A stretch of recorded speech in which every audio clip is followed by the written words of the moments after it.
नमस्कार। आज हम कक्षा 10वीं का क्षितिज का पाठ मानवीय करुणा की दिव्य चमक के अतिरिक्त प्रश्न उत्तर करेंगे। अगर आपको ये वीडियो पसंद आए तो इस चैनल को सब्सक्राइब कीजिए और बेल बटन को दबाइए, जिससे आपको मेरी सभी वीडियोस आसानी से मिल जाएं। आइए शुरू करते हैं। ये पूरी वीडियो को ध्यान से देखना, तभी आपको ये अच्छे से सारे क्वेश्चन समझ आएंगे। पहला प्रश्न है, फादर बुल्के की मृत्यु से लेखक आहत क्यों था? आहत यानी कि दुखी, घायल क्यों था? फादर बुल्के लोगों से सद्व्यवहार करते हुए हमेशा प्यार बांटते रहे। उन्हें किसी पर क्रोध करते हुए लेखक ने नहीं देखा था। उनके मन में दूसरों के लिए सदैव सहानुभूति एवं करुणा भरी रहती थी। ऐसे व्यक्ति की मृत्यु जहरवाद नामक कष्टदायी फोड़े से हुई। फादर जैसे उदार महापुरुष की ऐसी मृत्यु के बारे में जानकर लेखक आहत हो गया। यानी जिसने जिंदगी में कभी किसी का बुरा नहीं चाहा, उनकी मृत्यु ही इतने कष्ट से हुई, यही सोचकर लेखक आहत हो गया। दूसरा प्रश्न है, लेखक ने फादर का शब्द चित्र किस तरह खींचा है कि वो कैसे दिखाई देते थे, कैसे शब्दों में वर्णन किया है? आंसर देखिए। लेखक ने फादर का शब्द चित्र खींचते हुए लिखा है, एक लंबी पादरी के सफ़ेद चोगे से ढकी आकृति, गोरा रंग, सफ़ेद झाई मारती भूरी दाढ़ी, नीली आँखें, बाहें खोलकर गले लगाने को आतुर, जिनका दबाव लेखक अपनी छाती पर आज भी महसूस करता है कि फादर किस तरह उससे गले मिलते थे। आज भी ये बात लेखक को महसूस होती है। अगला प्रश्न है, परिमल क्या है? लेखक को परिमल के दिन क्यों याद आते हैं? परिमल इलाहाबाद की एक साहित्यिक संस्था है, जिसमें युवा और प्रसिद्ध साहित्य प्रेमी अपनी रचनाएं और विचार एक दूसरे के समक्ष रखते हैं। यानी कि सभी लोग जो किसी भी रचना के बारे में अपने विचार विमर्श करते हैं, जहां इकट्ठे बैठकर, तो उस संस्था को क्या नाम दिया गया? परिमल। लेखक को परिमल के दिन इसलिए याद आते हैं क्योंकि फादर भी परिमल से जुड़े। वे लेखक एवं अन्य साहित्यकारों के हंसी मजाक में शामिल होते, गोष्ठियों में गंभीर बहस करते और लेखक की रचनाओं पर बेबाक राय और सुझाव देते थे। मिलजुल कर काम करते थे सभी वहाँ। अगला प्रश्न है, फादर का सानिध्य पाकर लेखक को ऐसा क्यों लगता था कि वह किसी देवदारू वृक्ष की छाया में खड़ा हो? उत्तर है, फादर का सानिध्य और उत्सवों के अवसर पर फादर बड़े भाई और पुरोहित के समान खड़े होते और आशीर्वाद से भर देते। लेखक को उसका बच्चा और उसके मुंह में फादर द्वारा अन्न डालना और उसकी आंखों में चमकता वात्सल्य, उनकी आंखों में चमकता वात्सल्य अब भी याद है। यानी जब लेखक के बच्चे का पहली बार अन्न डाला गया उसके मुंह में, वो फादर के द्वारा डाला गया था। ये दिन उसे आज भी अच्छे से याद है। यह वात्सल्य और सानिध्य उसी तरह शीतलता से भर देता है जैसे देवदारू वृक्ष की शीतल छाया किसी यात्री को शीतलता से भर देती है। अगला प्रश्न है, फादर की पारिवारिक पृष्ठभूमि और उनका स्वभाव भी किसी सीमा तक उन्हें सन्यासी बनाने में सहायक सिद्ध हुई। स्पष्ट कीजिए। यानी कि उनका जैसा परिवार था, उनके परिवार की जैसी पृष्ठभूमि थी और उनका खुद का जैसा स्वभाव था, वो सब उन्हें सन्यासी बनाने में किस प्रकार सहायक सिद्ध हुए थे? आंसर है, फादर के परिवार में उनके माता पिता, 2 भाई और एक बहन थे। उनके पिता व्यवसायी थे। एक भाई बेल्जियम में पादरी हो गया था, दूसरा भाई काम करता था। उसका भरा पूरा परिवार था। उनकी बहन जिद्दी और सख्त थी। उसने बहुत देर से शादी की। पिता और भाइयों के प्रति फादर के मन में शुरू से ही लगाव नहीं था। पर वे अपनी माँ को बराबर याद किया करते थे। इस तरह उनकी पारिवारिक पृष्ठभूमि और स्वभाव उन्हें सन्यासी बनने में सहायक सिद्ध हुआ। अगला प्रश्न है, सन्यासी बनने से पूर्व फादर ने धर्मगुरु के सामने क्या शर्त रखी और क्यों? सन्यासी बनने से पूर्व फादर जब इंजीनियरिंग के अंतिम वर्ष की पढ़ाई कर रहे थे तो उसे बीच में ही छोड़कर धर्मगुरु के पास गए और सन्यास लेने की बात कही। उन्होंने धर्मगुरु के सामने भारत जाने की शर्त रखी, क्योंकि भारत की प्राचीन संस्कृति और यहाँ जन्म ले चुके महापुरुषों ने उनके मन में भारत के प्रति आकर्षण पैदा किया होगा। यही कारण रहा होगा उनका भारत आने का कि यहाँ पर बड़े बड़े महापुरुषों ने जन्म लिया यहाँ की धरती पर। शायद इसीलिए वो संन्यास लेने के बाद भारत आना चाहते होंगे। अगला प्रश्न है, भारत आने के लिए पूछने पर फादर क्या जवाब देते थे? उत्तर है, फादर बुल्के से जब पूछा जाता था कि आप भारत क्यों आए तो वे बड़ी सरलता से कह देते थे, प्रभु की इच्छा। वे यह भी बताते थे कि उनकी माँ ने बचपन में ही कह दिया था कि यह लड़का तो गया हाथ से। सचमुच माँ की यह भविष्यवाणी सत्य साबित होती गई। फादर के मन में सन्यासी बनने की इच्छा भी बलवती होती गई और वे इंजीनियर की पढ़ाई अधूरी छोड़कर भारत आ गए। अगला प्रश्न है, फादर बुल्के ने भारत में बसने के लिए क्या आवश्यक समझा, उन्हें किस तरह हासिल किया? ठीक है, मतलब भारत में बसने के लिए किन चीज़ों का आवश्यक समझा और उन चीज़ों को कैसे हासिल किया, या ये भी कह सकते हैं भारत आने पर फादर द्वारा शिक्षा दीक्षा प्राप्ति के सोपानों का क्रमिक वर्णन कीजिए। उन्होंने शिक्षा दीक्षा जो की उनका सीरियल वाइज वर्णन करना है। तो उत्तर है, भारत आने पर फादर ने सबसे पहले यहाँ शिक्षा दीक्षा लेना आवश्यक समझा। इसके लिए उन्होंने जीसेट संघ में पहले 2 साल पादरियों के बीच धर्माचार की पढ़ाई की। फिर 9-10 वर्ष दार्जिलिंग में पढ़ते रहे। इसके बाद उन्होंने कलकत्ता से बीए किया और फिर इलाहाबाद से एमए करने के उपरांत अपना शोध पत्र प्रस्तुत किया। अगला प्रश्न है, सन्यासी होने के बाद भी फादर का अपनी माँ से स्नेह एवं प्रेम कम ना हुआ, स्पष्ट कीजिए। इसका उत्तर है, लेखक और फादर के घनिष्ठ संबंध थे, पक्के संबंध थे।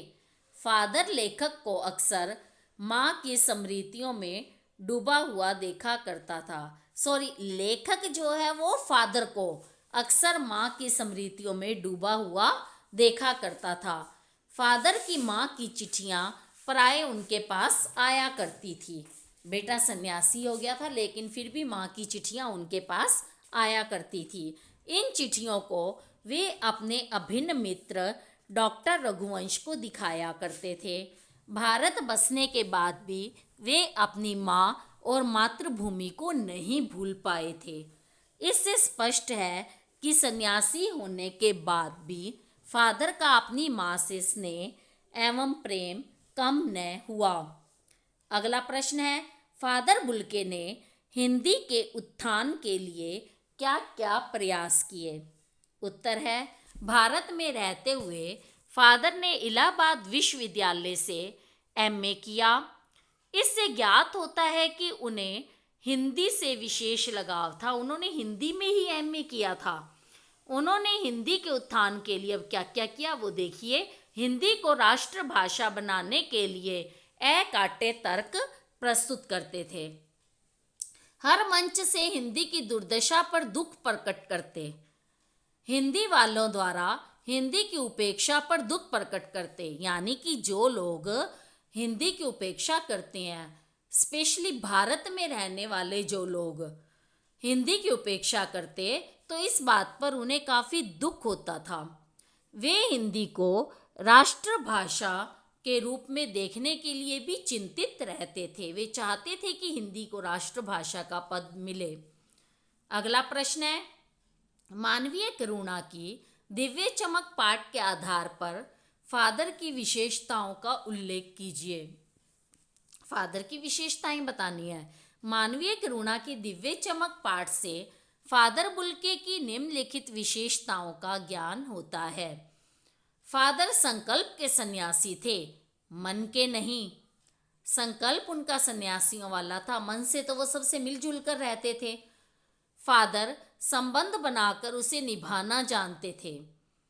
अगला है, फादर अपने परिचितों एवं परिवार वालों के साथ स्नेहमय संबंध रखते थे। आगे है, वे सुख दुख में परिवार के सदस्यों की भांति खड़े नजर आते थे और वे हिंदी और भारत से असीम लगाव रखते थे। अगला प्रश्न है, फादर पास्कल ने ऐसा क्यों कहा कि इस धरती से ऐसे और रत्न पैदा हों? इसका उत्तर है, फादर कामिल बुल्के वास्तव में रत्न थे। वे करुणा, सहानुभूति और ममत्व से भरपूर थे। वे सदा दूसरों में प्यार बांटते थे। क्रोध उन्हें छू भी ना सका। भारत आने के बाद वे भारत के होकर रह गए और यहीं की संस्कृति में रच बस कर रह गए। वे दुख में सांत्वना देते। अगर कोई दुखी होता तो उसके दुख में उसे सांत्वना देते तथा सुख और उत्सव में बड़े भाई सा आशीर्वाद देते। उनका साथ देवदारू वृक्ष की छाया जैसा होता। उनके मानवीय गुणों को याद कर फादर पास्कल ने कहा था कि धरती से ऐसे और रत्न पैदा हों। अगला प्रश्न है, मानवीय करुणा की दिव्य चमक पाठ में निहित संदेश को स्पष्ट कीजिए। मानवीय करुणा की दिव्य चमक नामक पाठ के माध्यम से हमें फादर जैसे मानवीय करुणा के सागर बुल्के की तरह करुणा एवं सहानुभूतिपूर्ण व्यवहार करने का संदेश मिलता है। यानी कि फादर बुल्के का हृदय जैसे सागर के समान विशाल था और उनके मन में जैसे करुणा और सहानुभूति भरी हुई थी, उसी की तरह हमें भी यही संदेश मिलता है। वहीं यह भी संदेश मिलता है कि हमें अपनी मातृभूमि से असीम प्यार करना चाहिए। इसके अलावा हम भारतवासियों को विदेश में बसने का लोभ त्याग कर अपने देश की सेवा करनी चाहिए। हमें हिंदी और भारत दोनों का ही भरपूर आदर करने का संदेश भी मिलता है। अगला प्रश्न है, मानवीय करुणा की दिव्य चमक पाठ में किस महापुरुष का वर्णन है?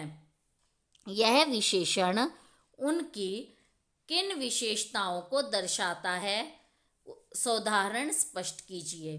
देखिए, मानवीय करुणा की दिव्य चमक पाठ में हिंदी के प्रसिद्ध विद्वान एवं महापुरुष फादर कामिल बुल्के का वर्णन है। फादर कामिल बुल्के के लिए यह विशेषण, कौन सा विशेषण? मानवीय करुणा की दिव्य चमक, उनकी करुणा भरे हृदय की विशालता को दर्शाता है। लेखक ने लिखा है कि उनको देखना करुणा के निर्मल जल में स्नान करने जैसा था। वास्तव में उनके हृदय में अत्यधिक ममता, अपनत्व, अपने हर प्रियजन के लिए उमड़ता रहता था। वे स्वयं कष्ट सहकर भी दूसरों के दुखों को दूर करते थे। प्रतिकूल एवं विषम परिस्थितियों में भी दिल से जुड़े लोगों का साथ कभी नहीं छोड़ते थे। लेखक की पत्नी और पुत्र की मृत्यु पर फादर के मुख से सांत्वना के जादू भरे शब्द इस बात के प्रमाण हैं कि वे जो उनके दिल से जुड़ जाता था उनका साथ कभी नहीं छोड़ते थे। उनके अंदर मानवीय करुणा की अपार भावनाओं के मौजूद रहने के कारण ही उनके लिए मानवीय करुणा की दिव्य चमक विशेषण का प्रयोग किया गया है। अगला प्रश्न है, हिंदी की दुर्दशा पर फादर कामिल बुल्के के हृदय से एक चीख सुनाई देती है और आश्चर्य भी। कैसे? फादर कामिल बुल्के का हिंदी के प्रति चिंतित होना स्वाभाविक था, क्योंकि हिंदी को देश की राष्ट्रभाषा का गौरवपूर्ण स्थान प्राप्त नहीं हो सका था। वे जहाँ कहीं भी वक्तव्य देते, वक्तव्य मतलब भाषण देते, अपनी इस चिंता को अवश्य प्रकट करते थे। वे इस बात को उठाते हुए अपनी वेदना प्रकट करते थे। हिंदी का टॉपिक उठाते हुए वे हिंदी को राष्ट्रभाषा के रूप में प्रतिष्ठित करने के लिए उचित तर्क भी देते। उन्हें आश्चर्य भी होता था कि हिंदी को अपने देश में उचित स्थान नहीं मिल पा रहा, जबकि भारत की ही है हिंदी, तो यहाँ भी उचित स्थान नहीं मिल पा रहा है। स्वयं हिंदी भाषियों द्वारा हिंदी के साथ की जाने वाली उपेक्षा उनका दुख बढ़ा देती थी। विदेशी अगर हिंदी की उपेक्षा करें समझ आता है, लेकिन खुद भारतवासी अपनी ही भाषा का अपमान करें, ये बात उन्हें दुखी करती थी। हिंदी वालों द्वारा हिंदी का अनादर और उपेक्षा किए जाने पर उनके मन में चीख सुनाई देती थी, जिसको हर मंच पर सुना जा सकता था। अगला प्रश्न है, फादर कामिल बुल्के का देहांत कब हुआ और उन्हें कहाँ दफनाया गया? उनकी अंतिम यात्रा के समय उपस्थित गणमान्य विद्वानों की उपस्थिति किस बात का प्रमाण है? इसका उत्तर है, फादर कामिल बुल्के का देहांत 18 अगस्त 1982 को हुआ था। दिल्ली में कश्मीरी गेट के निकलसन कब्रगाह में उन्हें दफनाया गया। उनकी अंतिम यात्रा में ढेर सारे सम्मानित और हिंदी जगत के प्रबुद्ध लोग उपस्थित थे। उनमें डॉक्टर विजेंद्र स्नातक, डॉक्टर सत्यप्रकाश और डॉक्टर रघुवंश आदि की उपस्थिति उनके व्यक्तित्व की श्रेष्ठता और महत्वपूर्ण योगदान का प्रमाण है।